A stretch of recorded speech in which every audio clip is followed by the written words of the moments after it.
Bienvenue sur Hashtag DT1. Aujourd'hui, pas de bataille dans la vidéo, mais on vous présente un petit tournoi qu'on va faire, qu'on est en train de faire en fait, sur un petit week-end où on se retrouve tous les trois. Et donc on s'est dit c'est l'occasion pour essayer de chacun rencontrer l'armée de l'autre et d'essayer de se construire une armée sans sniper, sans savoir un adversaire, mais en sachant que qui on va rencontrer, quelles armes ils jouent, mais pas exactement leur liste, etc. Donc de faire une armée un peu polyvalente, sachant que ce n'est pas un tournoi où on va rencontrer 10 adversaires, on va juste rencontrer deux collègues et on sait les figurines qu'ils ont. Voilà, ça nous permet de faire des listes peut-être plus polyvalentes. Donc on est parti sur un format 2000 points et on s'est envoyé les listes avant avec les objets magiques pour pas que ceux qui font la première bataille révèlent tous les items et que celui qui n'a pas joué ait un avantage du coup sur les deux autres. Donc on savait toutes les listes, tous les équipements, tous les items et on va vous détailler ça. Et donc c'est la première vidéo d'une série de 4 vidéos. S'en suivront les 3 batailles du coup de ce mini tournoi 2000 points. C'est moi qui inaugure la présentation des armées, donc je vais commencer la présentation de l'armée aux elfes. Au niveau de l'armée, les unités de base, donc j'en ai 3. Donc il y a 2 unités de hommes d'argent et une unité de lanciers. Donc pour les 2 unités d'hommes d'argent, donc il y en a 8 et 7. Ils sont toutes les deux équipés d'armure lourde, lance de cavalerie, bouclier. Toute option, état-major. Ils sont full complet, donc bannière, musicien, champion. Là, il n'y en a que 7 parce que le but c'était de mettre un champion avec dessus. Au niveau des lanciers, pareil, 20 unités avec le bouclier et puis état-major complet. Après, au niveau des unités spéciales, il y a un char et puis les maîtres épées. Donc les maîtres épées, il y en a 19. Et une unité rare, donc les balistes. Donc ensuite, pour les persos, donc j'ai 4 persos, donc j'ai 2 mages, un mage qui est sur poney, donc pour aller avec l'homme d'argent, un mage à pied, un commandeur avec la grande bannière, et Eltarion. Donc j'ai choisi Eltarion en personnage légendaire, parce que les 2 autres gogoles de Tyrion étaient c'est pas trop cher. Pas de points. Ça rentre pas à 2000. Non, j'ai pris Eltarion parce que niveau points, c'est acceptable qu'on compare par rapport à Tyrion et Teclis qui sont à 585 points et 630 points. Donc ça passait pas pour un format de 2000 points.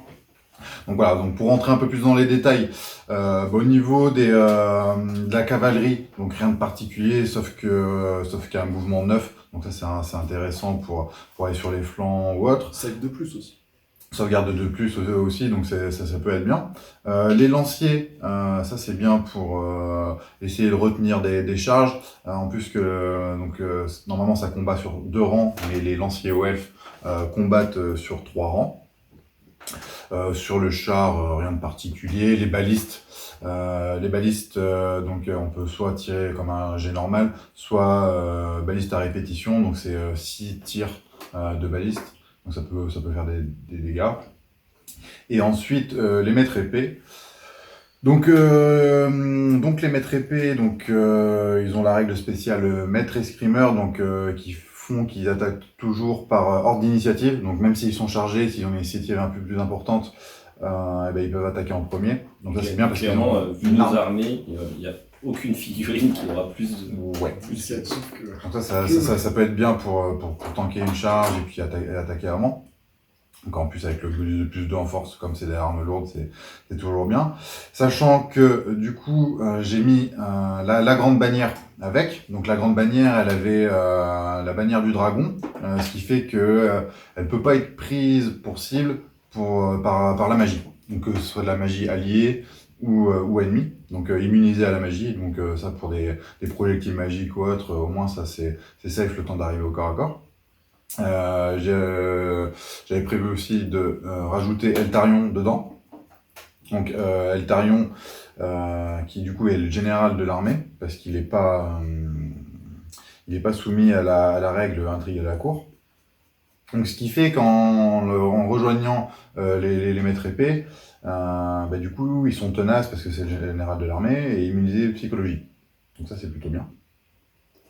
L'objectif là-dessus, c'est de pouvoir encaisser des grosses charges et puis essayer de tenir un tour ou deux et puis de faire des dégâts. Donc j'espère pouvoir tenir les charges. Et aussi, donc du coup, il est frénétique, donc il est obligé de charger avec son unité quand il y a une unité ennemie à portée. Ensuite, au niveau des objets magiques des mages, donc c'est 2 mages de niveau 2. Donc il y a le mage qui est à pied, qui a un parchemin de dissipation et l'anneau de Ken. Donc l'anneau de Ken, ça permet de lancer le sort Fureur de Ken.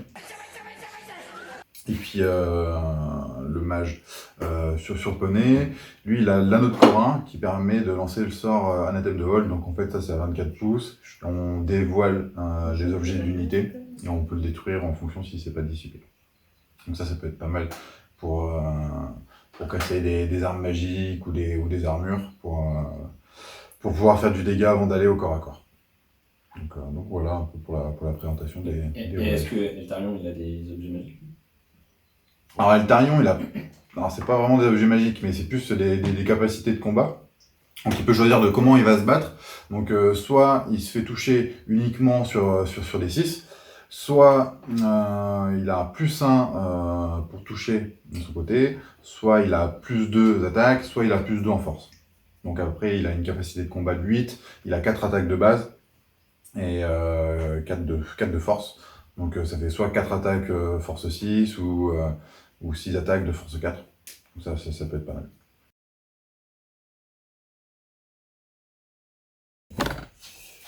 Allez, c'est parti pour la présentation de mon armée donc de 2000 points d'or pour ce petit tournoi, qui est maintenant full pain comparé à la dernière vidéo présente sur la chaîne.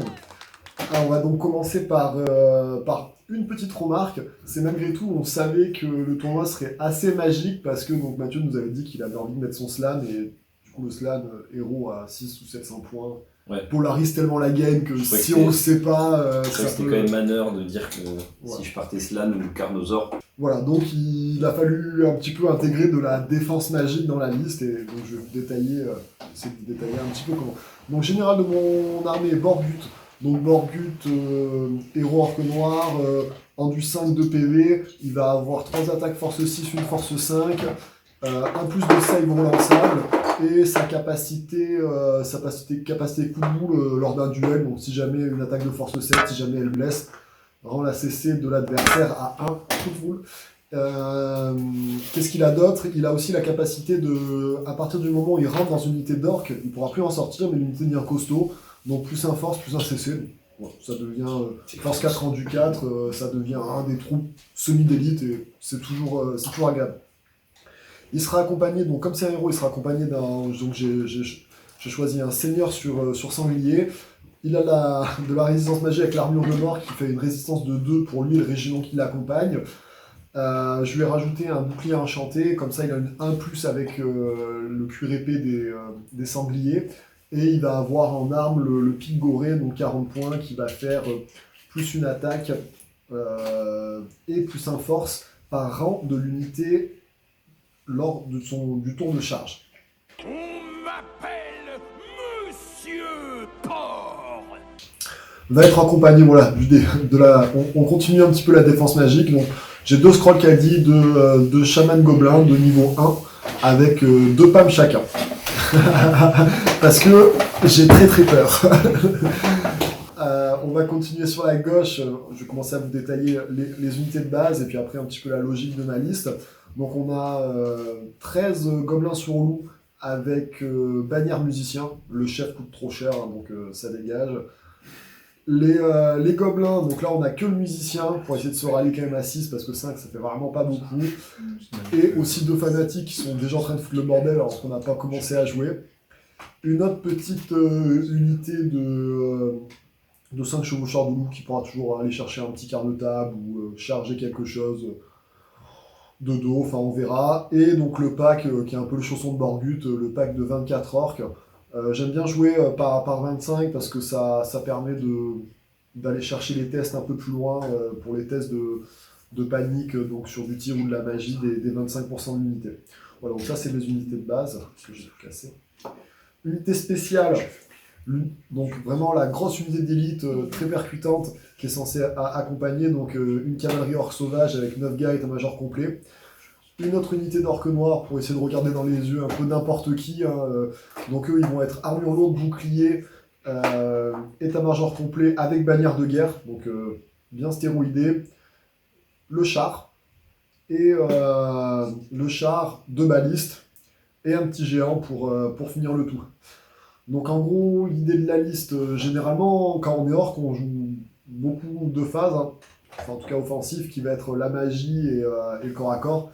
Bon, là, la magie, elle va être plutôt défensive, donc j'ai axé ma liste sur vraiment le corps à corps. Le but étant d'avoir un centre très solide, d'avoir quand même pas mal de mobilité, d'avoir beaucoup de mobilité sur les flancs, avec du nombre. Donc le géant, plus 3 unités de cavalerie, et le char, donc pour pouvoir vraiment percer les flancs, et ensuite venir récupérer tout ce qu'il y a au milieu, qui resterait englué au corps à corps de mes unités. Donc on n'a pas forcément beaucoup de save. Bon, là on est en 4+, bon ça peut vite sauter, mais on va tanker par le nombre et par l'an du 4. Donc voilà un petit peu la logique de la liste, et aussi j'avais envie de faire une liste quand même un peu fun, parce que ceux-là je les joue pas forcément tout le temps. Une fois qu'ils ont chargé, s'ils restent englués, ils ont force 3, donc après ils restent englués toute leur vie. Le géant non plus, c'est un peu situationnel, mais là il va faire vraiment énorme à tir.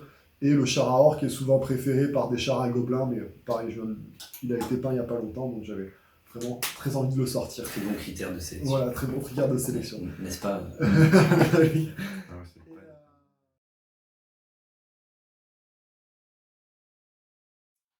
Donc 2000 d'hommes lézards, et contrairement à mon voisin, je suis très peu populeux. Donc j'étais parti pour pur choix de cœur sur le slan. J'ai pas eu le temps de finir totalement de peindre. Donc j'espère que ça n'impactera pas ses performances. On sait qu'il y a un dieu de peinture qui influence les dés. Je suis parti sur un gros chausson de 20 gardes des temples en rangée de 6 pour en mettre tout un tas au corps à corps, même si ça me fait une unité à 1000 points que je peux en aucun cas me permettre de perdre. Enfin, ça veut dire que la game est perdue à massacre si je perds ce régiment. C'est quand même des gonzes qui sont très forts au corps à corps, bonne CC, ils ont l'arme de base bouclier ou la hallebarde, donc ça me permet de choisir en fonction des corps à corps. La save à 3+, ils ont l'arme de base bouclier, donc plutôt tanky, et ils sont nombreux, je peux avoir les bonus de rang facilement. Donc il faut quand même que je les amène au corps à corps, et ils protègent le slan. Donc ça va être à moi de trouver l'équilibre, pas les mettre hyper en danger, parce que si je les perds, j'ai perdu, mais en même temps il faut qu'ils arrivent à faire des dégâts. Le slan à la magie peut faire beaucoup, mais l'unité en elle-même, qui vaut 400 points sans le slan quand même, doit faire des choses au corps à corps dans les games, sinon je ne pourrais pas rentabiliser. Donc ça c'est mon pivot, c'est mon point central sur la liste, et je l'ai accompagné avec des petites unités. Donc déjà j'ai pris 2 blocs de skink, les skinks Sarbacane sont 10 et les skinks Javelot Bouclier sont 11. J'ai mis mon unité rare 3 salamandres, le slan prend un choix d'unité rare aussi, je vous explique après. Donc 3 salamandres, qui est ma seconde force de frappe, ma pièce pour faire des dégâts. Donc 3 dés d'artillerie, tir de force 3 avec moins un save, et ce sont des touches automatiques. Elles ont 15 pouces de portée, mais peuvent bouger de 6 avant d'avoir tiré.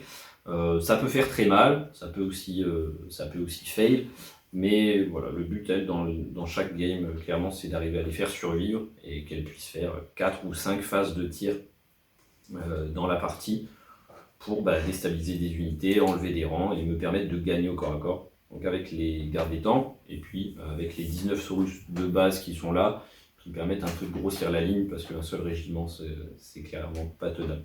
Donc j'en ai mis 19 pour qu'ils puissent accueillir un Curac, et j'ai aussi un prêtre skin qui ira soit dans les salamandres, soit dans des petits régiments. Il restait un peu de points, j'hésitais à mettre des Croxigor ou des cavaliers Saurus. J'ai mis des cavaliers Saurus. Bon, en face ils ont mis full cavalerie, donc je pense qu'ils sont un peu couillons en fait, parce qu'ils n'ont pas beaucoup de mouvement, et du coup ils ont du mal à charger quelque chose.